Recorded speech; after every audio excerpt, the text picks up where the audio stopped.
Hi dear students, I am your Srino sir from Sri Sai Sadbhavana School. Now we have moved to the 12th lesson, our heritage. We already completed the 11th lesson about the transportation and everything. What is the means of transportation, communication, everything we have completed in the 11th lesson. Now we'll move to the our heritage. What is the meaning of heritage? Heritage means about our world, how it is in our India. We have the so many old buildings, new buildings and everything about the buildings, about the monuments, about the visiting places. They are giving the explanation in this chapter, where it is, how we should go, in which way we can go them, reach easily. Everything they have given in this lesson. We'll go through the lesson, then you will understand very clearly. First I will read the lesson. India is our country. It is famous all over the world for its rulers, their cultures, and essentially the monuments built by them. These monuments reflect the heritage of our country and stand as evidences portraying the excellence of architectural styles of India. The Hindu, Jain, Buddhist, Dravidian, and Persian art are talk about India's 5,000-year-old civilization. Today, these monuments are protected and looked after by a government agency known as the Archaeological Survey of India, that is ASI. Yes, our heritage. You know very well, India is our country. We are the people of India, so we call ourselves as Indians. It is famous all over the world for its rulers. Yes, so many kings in the olden days or our previous years, so many kings ruled our India. Ashoka and also the Muslim rulers, Buddhism, Jainism, some rulers follow the Jainism, Buddhism also. Like that, so many kings ruled our India. So it is world famous for its rulers, their cultures, what the culture they are following, and essentially the monuments built by them. So many temples are built by them. In our Karnataka itself, Hampi, Badami, Aihole, Pattadakallu, Somnathpura, Gol Gumbaz, so many beautiful monuments are there. So they built so many monuments. These monuments reflect the heritage of our country and stand as evidences portraying the excellence of architectural styles of India. So these monuments shows how our India is. For example, when you visit to the Hampi, they say that here we are making the what weekly once bazaar. In that bazaar, we are selling the gold and diamonds in the like vegetables. Like vegetables, they are selling the gold and diamonds, pearls, everything. See how rich it is at the time our India is. Okay, so it shows our country, about the heritage of our country, and stand as evidences how our country is there.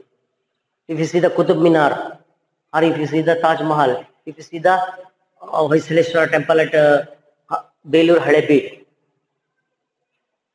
and Hampi, how beautifully the temples are built at. That shows that how our Indian rulers are there, how great they are, and how much importance they have given for the our culture and everything. We can get an idea, as well as we can be proud about their ruling. So it portraying the excellence of architectural styles of India. Yes, it gives an evidence for the what architectural style we have followed at the time. Everything has given, we can get an idea from that temples and everything are from the monuments. The Hindu, Jain, Buddhist, Dravidian and Persian art talk about India's 5,000 years old civilization. Yes, from the 5,000 years old, we are having the so many temples. They built about 5,000 years before they have built. Still now they are. We can see them now also. By the Hindu people, Jain people, Buddhist people, Dravidian and Persians. Yes, They have their different or they have their own style of construction. For example, it is different from the Jains are different from the Buddhism. Buddhisms are different from the Hinduism. Hinduism are different from the Dravidians and the Persians. Like that, they will construct in their own style. So we can see all the monuments in India. Today, these monuments are protected and looked after by the government agency. Why? Because they are very, very important. They are the assets of our country. They are the assets of our country. If we damage them, we can't get them once again. It is not possible to build a single temple or single monument how they are constructed. So we have to save them. To protect them, one separate department is there that is called as Archaeological Survey of India. What we call it as Archaeological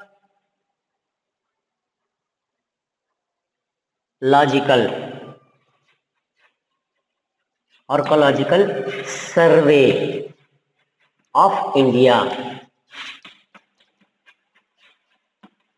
That is ASI. ASI. Archaeological Survey of India. So what is this work? What is the work of this department? Yes, they have to protect the already existed monuments and searching for the new monuments. Yes, still so many monuments are there. We have to search them. So that is the duty of this Archaeological Society, Survey of India. They are doing the archaeological work. See here, they are doing archaeologists at work. They are digging the land. For them, they carefully they have to do that one. Otherwise, the monuments will get damaged. For that reason, some special peoples are there, some special courses are there to study, to work in that field. So this is about the Archaeological Survey of India. They protect our monuments. Next, important monuments of King Ashoka. Now they have given one important monuments. The first one is the important monuments of King Ashoka. Who is Ashoka? Ashoka was a great ruler. Ashoka was a great ruler of India. He was afterwards the Kalinga War. He turned into Buddhism. He started preaching the Buddhism. He sent his one daughter and one son to the Sri Lanka, Nepal, to all the countries to spread the Buddhism. Ashoka the Great was a famous and an eminent Mauryan ruler. He did a lot of charitable services and built great monuments through which he spread the teachings of Lord Buddha. Yes, Ashoka the Great. We call his name as the Ashoka the Great because Samrat Ashoka. Ashoka the Great was a famous and an eminent Mauryan ruler. So one dynasty is there, Mauryan dynasty. In this dynasty, he was one of the kings. That is Ashoka the Great. He did a lot of charitable services. So many monuments and everything he constructed. And also for the people, helping the people. He constructed so many buildings and built great monuments through which he spread the teachings of Lord Buddha. He is the follower of the Buddha. He is the follower of the Lord Buddha. So he started so many things he constructed so many buildings to preach the Buddhism. Sanchi Stupa. This is one of the monument built by Samrat Ashoka. It is built on a hillock 70 kilometers away from Bhopal in Madhya Pradesh. This monument is a hemispherical mound on which the teachings of Buddha are inscribed. It has 4 entrances with beautiful sculptures on each. There is an archaeological museum at the base of the stupa which houses the images of Lord Buddha and the lion capital of Mauryan period. Yes, Sanchi Stupa. See here, they have given the figure of the Sanchi Stupa, how it looks like. It is built on a hillock. Hillock means on the hill station, 70 kilometers away from Bhopal in Madhya Pradesh. One place is there, Bhopal, which is in the Madhya Pradesh state, 70 kilometers away from the Bhopal. This monument is a hemispherical mound. Spherical, hemispherical. Spherical means full, hemispherical means half circle. Spherical means full circle, hemispherical means half circle. Mound on which the teachings of Buddha are inscribed. Yes, on this the teachings of Buddha are inscribed. Inscribed means they have made. So here this is the half circle, semi-circle. It has four entrances with beautiful sculptures on each.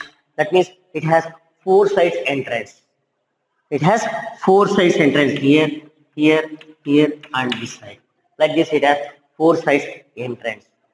There is an archaeological museum at the base of the stupa which houses the images of Lord Buddha and the lion capital of Mauryan period. Yes, here so many statues of Buddhas are we can see there in that museum. One museum is there. There we can get so many Lord Buddha's statues as well as the lion capital of the Mauryan period. You know very well where we are seeing this lion capital. Yes, in our national symbols. This is one of the national symbols. We are taken from the Sanchi Stupa only. From here only we have taken that for our national symbols. Next come to Saranath pillar. It is built at a place where Lord Buddha preached his first sermon after attaining enlightenment. It is located 10 kilometers away from Varanasi. The Ashoka pillar located here is known as the lion capital. It is now the emblem of the government of India. The site of ceremony of Buddha at Saranath, they have given this figure also, how this Saranatha, sermon of Buddha at Saranatha is there. It is built at a place where Lord Buddha preached his first sermon after attaining enlightenment. Yes, Buddha did so many years, what we call as meditation or tapas. After that, he get the enlightenment near the Bodh Gaya, that is Bodhi tree, under the Bodhi tree, yes. So after that, where it is in the Saranatha only. That place is in Saranatha. He started his first preach. At that place. So there they constructed a monument. To say here the Buddha started the preachings, so they constructed a monument that is called as Saranatha pillar. It is located 10 kilometers away from Varanasi. The Ashoka pillar located here is known as the lion capital. Here they have the Ashoka pillar. Here the lion capital is there, which has the four lions on the four sides. I am drawing the rough figure only. It has the four lions on the four sides. We can see the three. The another one is back side, the front. So we have taken that has the lion capital has the emblem of the government of India. Yes, we have considered that as the emblem of the government of India. Everywhere you can see on the currencies, you can see on the all the buildings, that is all the government buildings, as well as on the DC offices, as well as in the Vidhan Saudha. So wherever you see, and on the papers which are given by the government, orders which are given by the government, everywhere we can see our national emblem. It is taken from the Ashoka pillar. Next come to important monuments of Qutb-ud-Din Aibak. So he is one of the Mughal ruler. Qutb-ud-Din Aibak constructed Qutb Minar in 1206 AD to commemorate his victory of modern Delhi. But it was his successor Iltutmish who completed it. This is an ancient, majestic and famous monument located at Mehrauli in Delhi. It is built of red stone with 5 stories and a spiral staircase with 399 steps. The height of the tower is about 72.5 meters. Each story of the tower is of different pattern. Qutb Minar is the highest stone tower in India. The Quran verses are inscribed in calligraphy bands on its walls. At the center of the arena lies the famous iron pillar of 4th century built during the Gupta period. The iron pillar, though exposed to sun and rain, has not corroded or rusted till date and stands as an evidence for the metallurgical skills of ancient Indians. Yes, this is about the monuments of Qutb-ud-Din Aibak as well as the iron pillar built by the Gupta kings. Qutb-ud-Din Aibak is one of the Mughal emperor. He invaded Delhi. At that time, he fight for the Delhi. Some kings are ruling that Delhi. So he fight against them and occupied the Delhi. On behalf of this, he constructed this Qutub Minar. He constructed this Qutub Minar. It is in Delhi. When he started this in 1206 or completed this one. They have given here in 1206 AD to commemorate his victory of modern Delhi. That means he gained the Delhi. To celebrate that victory, he constructed this in 1206. But it will take more time. So he died. On behalf of him, Iltutmish completed this one. His successor means the person who ruled after Qutbuddin Aibak is the Iltutmish who completed this Qutub Minar. This is an ancient, majestic and famous monument located at Mehrauli in Delhi. Yes, in Delhi, that place is Mehrauli. It is situated there only. It is built of red stone with 5 stories building. Here they are given 1, 2, 3, 4, 5. 5 stories building. That is multi-story building. What is called as 5 stories building. Like that they are constructed. This is the first one, second one, third one, fourth one, fifth one. And it has a 5 spiral staircase with 300 steps. Staircase it has. How many steps? It has 399 steps. 399 steps. It has staircase. If it is there, it has the staircase like this with the 399 steps. The height of the tower is about 72.5 meters. What is the height of the tower? 72.5 meters. Each story of the tower is of different pattern. Yes, they have constructed the 5 buildings or 5 stored buildings in different structure.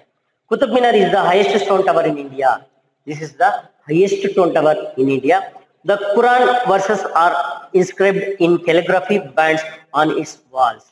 Calligraphy bands. That means in some language they have inscribed the words which are present in the Quran. They inscribed there on the walls. Next, at the center of the arena lies the famous iron pillar of the 4th century built during the Gupta period. Yes, 4th century. That means in the year 400 BC or AD. What we call it as 400 AD. That means now we have 2021. At the time of 400, they have constructed one iron pillar. Who constructed that Gupta period? In the Gupta period, who is Gupta? Gupta is also one of the dynasty. Gupta dynasty. So many famous rulers are ruled in this Gupta dynasty. So one of them has constructed one iron pillar there. It is in the open field. You know very well, when you keep any iron in the open field, what will happen? Due to the rain or due to the moisture, it will rust. But this iron pillar from the 400, that means nearly from 1621 years, it is not rusted. Even it is not rusted anywhere. So it shows how the peoples are intelligent. What they have mixed with for the iron to not to get the rust. So this is the evidence for the metallurgical skills of ancient Indians. Next, important monuments of the Mughal period. Humayun's tomb in Delhi, Agra Fort in Agra and Buland Darwaza and Panch Mahal at Fatehpur Sikri are famous monuments built by Akbar the Great. Yes, these are the buildings built by the Akbar the Great. He was Mughal emperor. He was also Mughal emperor. Humayun's tomb in Delhi. Humayun, he was the father of Akbar. Agra Fort, Agra and Buland Darwaza and Panch Mahal. These are all the places or these are all the monuments built by this Akbar the Great. Shah Jahan, one of the Mughal kings, was popularly known as the engineer king and the prince of builders for his magnificent work like Taj Mahal and the Moti Masjid in Agra and Red Fort and Jama Masjid in Delhi. Yes, Shah Jahan. Who is this? Shah Jahan. You know very well, he was constructed in this period only. They have constructed the Taj Mahal as well as Moti Masjid in Agra, Red Fort, and Jama Masjid in Delhi. He was also known as the Engineer King because he has so much of knowledge about the building construction and the Prince of Builders. That means he constructed so many monuments. So he earned the name Prince of Builders as well as the Engineer King. In his period, Taj Mahal was constructed, Moti Masjid in Agra, Red Fort in Delhi, and the Jama Masjid in Delhi, they have constructed in his period only. Next come to Taj Mahal. The Taj Mahal stands on the bank of river Yamuna in Agra. It was built by Shah Jahan in memory of his beloved wife Mumtaz Mahal. It is built out of white marble and took about 22 years to complete. The cost of building the Taj Mahal was about rupees 3 crores at the time only. There are 4 minarets at the 4 corners of the Taj Mahal. Yes, this is the one of the world famous monument, that is Taj Mahal. The Taj Mahal stands on the bank of river Yamuna in Agra. On the river, on the bank of, if the river is flowing like this, on the bank of this, they have constructed the Taj Mahal. They have constructed the Taj Mahal. It was built by Shah Jahan in the memory of his wife Mumtaz Mahal. Mumtaz. His wife Mumtaz, she died. So on behalf of her, he constructed the Taj Mahal. It was built of white marble.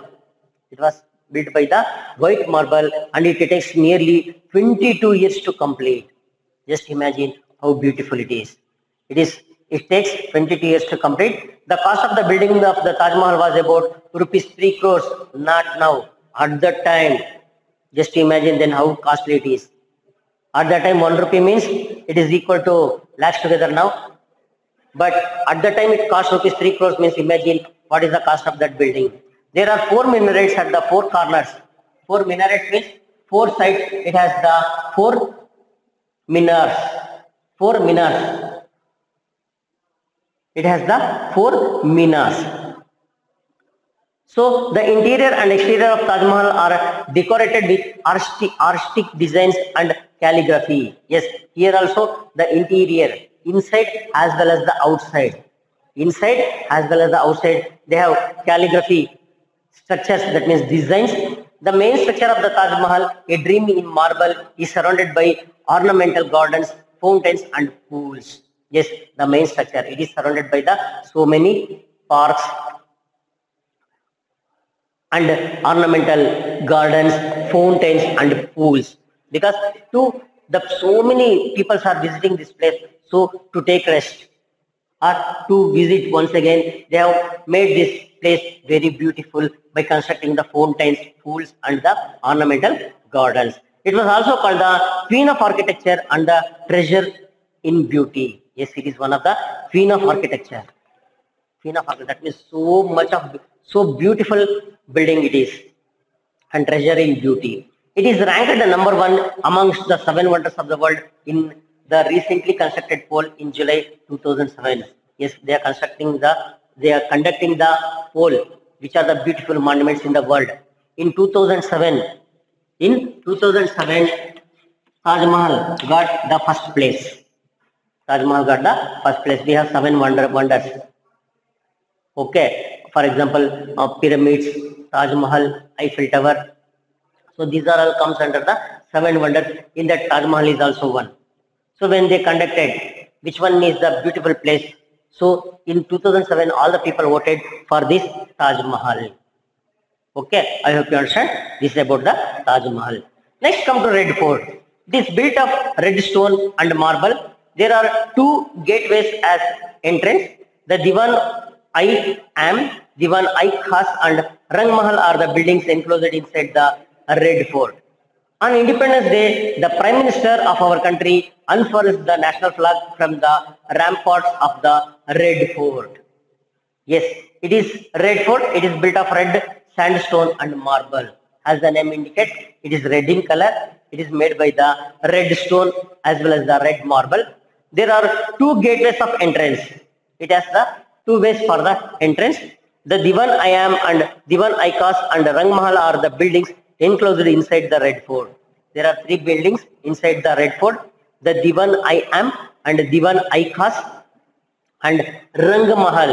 These are the names of the three buildings enclosed, that is inside the Red Fort. On Independence Day, yes, you know very well, on August 15th, in the Red Fort only, the Prime Minister, our Honorable Prime Minister of our country, unfurls the national flag, hoists the flag from the ramparts of the Red Fort. That means from the, on the, see here, they have shown that national flag also here.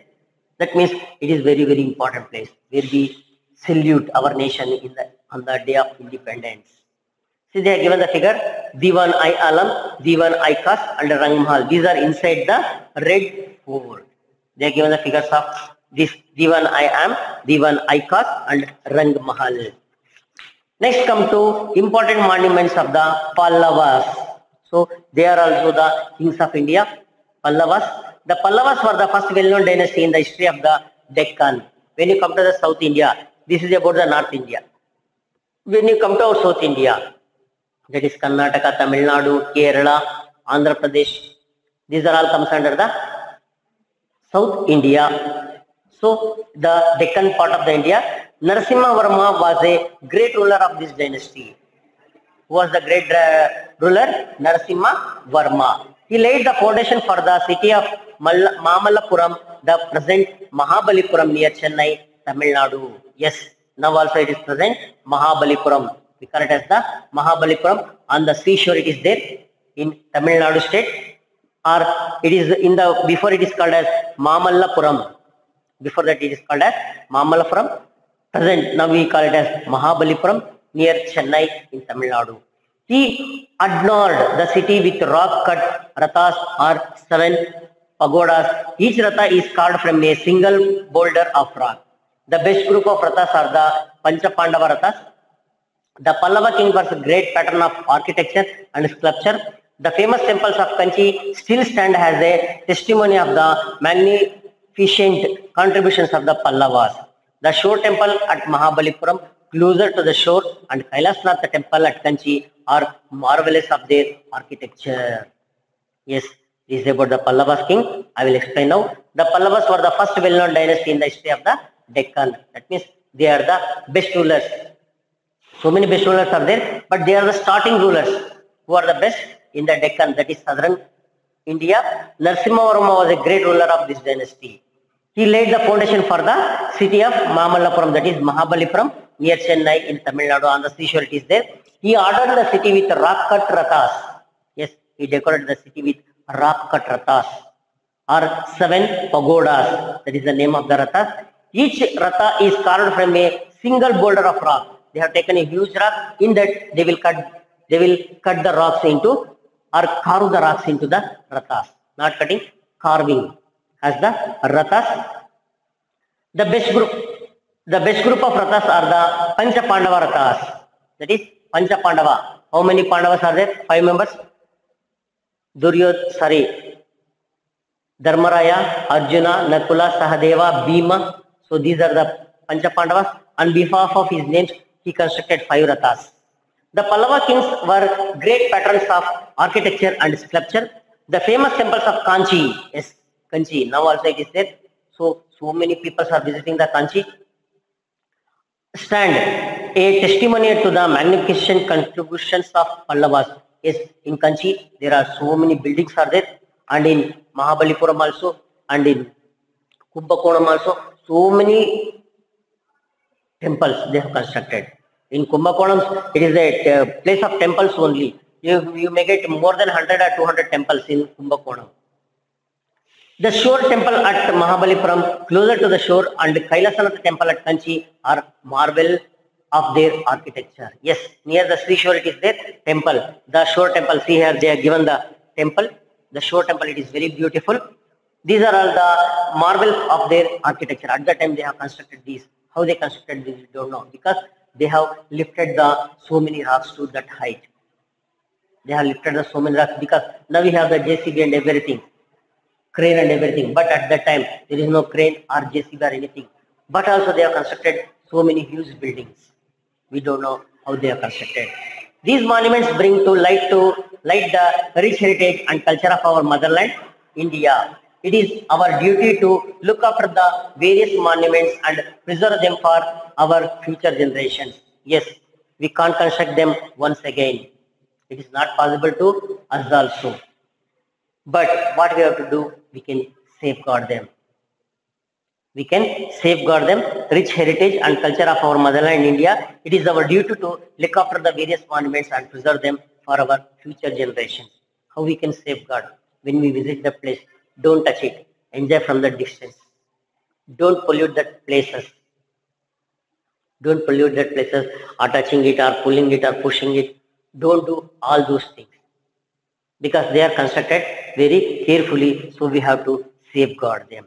So this is about the lesson our heritage. Our heritage.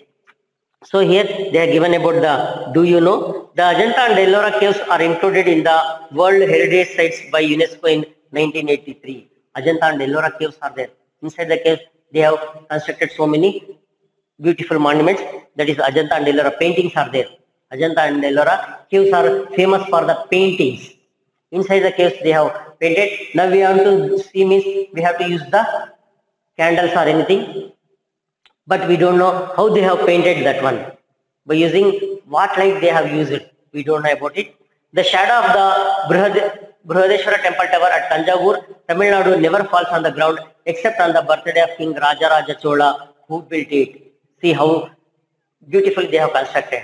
The shadow of the Brihadeshwara temple tower at Tanjavur, Tamil Nadu never falls on the ground except on the birthday of King Rajaraja Chola, who built it. On his birthday only it falls on the ground. Otherwise we won't get the shadow of the tower, Brihadeshwara temple tower. That is Tanjavur. Okay, they have constructed so beautifully in Hampi. When you visit that place, you can see the river shadow of the tower. Just how beautifully they have constructed. They have not used anything, any lens or anything. But you can see at one place, you can see the reverse shadow of the, what we call it as Gopuram. Next, let us recall. Our country India is famous all over the world for its rulers, their cultures, and essentially the monuments built by them. The lion capital of the Saranatha pillar is adopted as the national emblem of India. The Himalayan Tomb in Delhi, Agra Fort in Agra, and Buland Darwaza at Panchamahal at Fatehpur Sikri are the famous monuments built by the Akbar the Great. Narasimha Varma, who was a great ruler of the Pallava dynasty, laid the foundation for the city of Mamalapuram near Chennai. The Pallava kings were great patrons of architecture and sculpture. So this is about the lesson, our heritage. I hope you understand this lesson. Next, in the next class, we will continue our national symbols. Okay. Thank you very much. Have a nice day.